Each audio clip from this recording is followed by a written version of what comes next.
The thing is you want to be able to effectively do your mission in law enforcement, accomplish it with doing a minimum damage on yourself and on whoever you're dealing with. You also want to understand what situation you are in so that you can get control of that situation in the right way where you may not even have to use physical force or higher.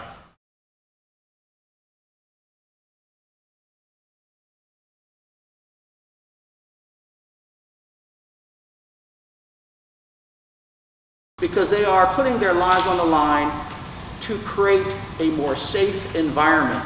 It is a life-risking, health-risking job. I blame government if we do not train our officers, if we don't invest in them, if we don't equip them, if we don't do the things that we need to support them. And right now, one of the things we can do is give them an investment of time and resources at their convenience with incentives to help them obtain this training.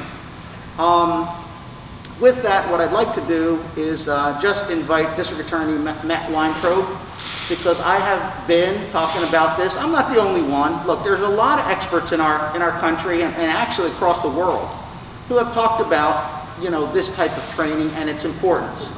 And so with that, I'd like to invite Matt Weintraub, who is the first person in our region to actually even seriously look at this as a way of making it a program that will be helpful and beneficial to the officers and to the public. That our police here in Bucks County, our leadership in policing in Bucks County, all the chiefs that I'm about to introduce, always have first and foremost on their minds how they can best serve the public and keep them safe. And one of the ways that they not just talk the talk, but to demonstrate that is to consider new practices, new policies. And I could think of no better demonstration than probably a few months ago, where they collectively, collaboratively got together and came and promised to utilize best practices whenever they're using use of force, employing use of force. And that was, I think, just an incredible step, a unified step. We have 39 police agencies in Bucks County, each with a different chief. And so that to me really demonstrated the level of care to serving and keeping the public safe that our police exhibit every day.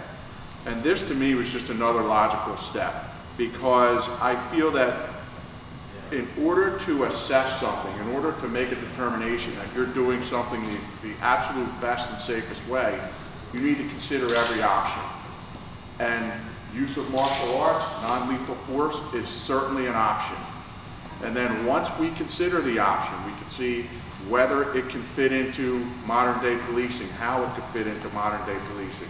This is not a promise to utilize what we're going to see here, but certainly, and that's really the goal today, is to take away some important learning education here today, and then we can assess and see whether we're doing this the best way possible or could we make improvements. So I'm very anxious to get started, and I'd love to learn some new things today. Thank you guys for putting this on for us. Very great.